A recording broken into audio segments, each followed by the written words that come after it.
السلام عليكم ورحمة الله وبركاته. النهاردة إن شاء الله حلقتنا مهمة جدا لكل مربيين الفراخ، سواء أنت مربي مبتدئ، سواء بتربي من فترة، سواء عندك خبرة أو الخبرة ضعيفة، لأن المعلومات اللي هنتكلم فيها ممكن تكون مكررة، بس من أهم المعلومات. أهم حاجة تعمل الشير، تعمل لايك المحترم بتاعك، تعمل شير للحلقة، تكتب لنا الكومنت، تقول لنا رأيك سواء بالسلب أو بالإيجاب، وتسمع معانا الحلقة بقى وتهتم بكل تفصيلة فيها. هي إزاي تعمل دورة تربية فراخ ناجحة؟ تربية الفراخ يا جماعة موضوع سهل وبسيط جدًا، وأهم حاجة فيه، وعشان تربي تربية صح، وكمان تربي دورة بدون معاناة، أول حاجة أهم حاجة تهتم بيها. أنت عندك 5 حاجات لو اشتغلت عليهم صح من بداية الدورة إن شاء الله بإذن الله. وأهم حاجة الشغل ده في أول أسبوعين، لإن اللي هيحصل معاك في أول أسبوعين هيتبنى عليهم بقية الدورة، من وزن، من مناعة، من تحويل، من تقليل نسبة الصردة، النافق. كل حاجة في الفراخ مبنية على ال5 حاجات اللي هنقولهم، اللي هم إيه؟ أول حاجة المساحة الأرضية، وديّة أهم حاجة. المساحة الأرضية لو قليلة معاك وزادت نسبة التسكين في مساحة قليلة، هيحصل معاك إجهاد، والكتكوت لو اتعرض في أول يومين للإجهاد تأكد إن الدورة هتتم متأثرة معاك في سحب العلف طول الدورة. كتكوتك هيتم متأخر معاك في سحب العلف طول الدورة، والكتكوت طالما اتأخر في سحب العلف هتلاقي تأخر في النمو، هتلاقي تفاوت في الأوزان، هتلاقي صرد عندك كتير. كمان هيفضل كتكوتك في مشاكل مرضية طول الدورة. تاني حاجة يا جماعة، أنا آسف، أقول لك علاجها الأول.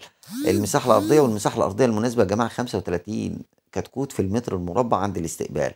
تاني حاجة المساحة العلفية ومساحة المَيّة، ودول أهم حاجة. لو مساحة العلف قليلة فتأكد إن كتكوتك هتأخر في العلف وفي النمو.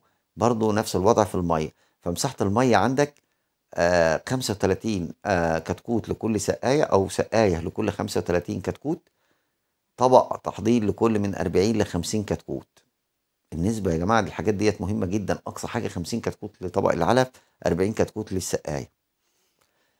تالت حاجة درجة الحرارة ودرجة الرطوبة. درجة الرطوبة معاك حاول إنها ما تزيدش عن 70% وما تزيدش عن 60%، عشان ما تتعرضش للإجهاد، ما تتعرضش للسالات، ما تتعرضش للميكوبلازما، ما تحصلش معاك مشاكل في الفرشة تترتب عليها ميكوبلازما، الحاجات ديّة إلى آخره. كمان الحرارة ما تتعداش أقصى درجة حرارة تستقبل عليها 33 درجة، و32 هي درجة الحرارة المناسبة للكتاكيت، بس لظروف ما ممكن توصل معاك ل33. الناس اللي بتعرض الكتكوت لحرارة عالية، انت كتكوتك هيتعرض لفقدان نسبة كبيرة من السوائل عن طريق بخار المية. كمان كتكوتك هيتعرض منك للإجهاد، هيبدأ أكله يتأخر، وزنه يتأخر، هيقابلك مشاكل كتير قوي على مدار الدورة. الحاجات دي لو وفعلا ظبطتها من أول يوم في الدورة، في أول أسبوع هتحقق أوزان ممتازة. كمان هتحقق كل النتائج اللي مطلوب عليها أو اللي هتتبني عليها دورتك أو باقي عمر الدورة بتاعتك. لو اشتغلت دول صح إن شاء الله، والناس اللي تابعت معانا والناس اللي بنقول لهم، فالحمد لله وصلنا دلوقتي إن إحنا بنخرج الفراخ أو بنبيع أوزان بسم الله ما شاء الله فوق الاتنين كيلو و200 جرام و2 كيلو و300 في 30 يوم. دول لو حافظت عليهم هتفرق معاك جدا في التربية، من ناحية النمو، الوزن، التحويل، المناعة. هتقلل نسبة النافق، هتقلل السرطة معاك أو هتقضي عليها. ممكن كمان توصل السرطة معاك لزيرو. كمان النافق ممكن يوصل معاك بأقصى حاجة ل2 ل3% بالكتير قوي في دورتك. ولو وصلت وحققت النتائج دي ومعامل التحويل وصل معاك 1.3 فتأكد مهما كانت التكاليف عالية، مهما كانت البورصة منخفضة، فإن شاء الله بإذن الله تعالى هتحقق نتائج ممتازة جدا، وإن شاء الله هتكسب. انما للاسف اللي بيضيع الصناعه دي او بيخليك تخسر مش البورصه او التكلفه، اللي بيخليك تخسر تاكد ان نسبه السرده العاليه اول اسباب الخساره. تاني حاجه النافق. الحاجتين دول ساعه ما بيحصلوا في عنبر، مهما كانت البورصه مرتفعه ومهما كانت التكلفه قليله، للاسف بتتعرض للخساره والانهيار.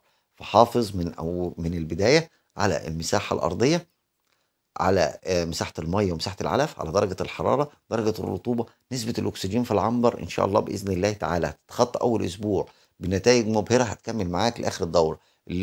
أول 15 يوم يا جماعة في تربية الفراخ بتفرق كتير جدًا. أولًا التحويل، أعلى معدل تحويل هتاخده من الكتكوت بيوصل ل4 وربع من وزن الكتكوت عمر يوم، هو في العمر ده بأعلى تحويل بأقل علف، فالدنيا بتبقى مظبوطة فيهم. اظبط دنيتك في الأسبوع الأولاني، وبالذات من أول يوم وأول 3 أيام حاول تهتم إن الكتكوت بأقصى درجة 24 ساعة تكون الحصلة ممتلئة، تحقق له الإضاءة المناسبة الليلة دي كلها. إن شاء الله بإذن الله دورتك هتكون ناجحة على مدار الدورة. انتظرونا في حلقات جديدة جاية في معلومات جديدة أكتر، وإن شاء الله معاكم لحد ما تحفظ التربية، لحد إن شاء الله ما توصل للليفل الأعلى، لحد ما تبقى في مربي ناجح. وبكده أقدر أقول لكم السلام عليكم ورحمة الله وبركاته.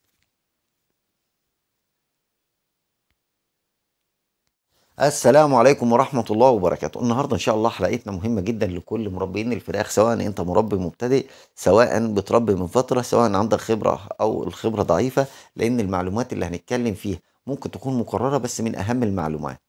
أهم حاجة تعمل الشير، تعمل لايك المحترم بتاعك، تعمل شير للحلقة، تكتب لنا الكومنت، تقول لنا رأيك سواء بالسلب أو بالإيجاب، وتسمع معانا الحلقة بقى وتهتم بكل تفصيلة فيها. هي ازاي تعمل دورة تربية فراخ ناجحة. تربية الفراخ يا جماعة موضوع سهل وبسيط جدا.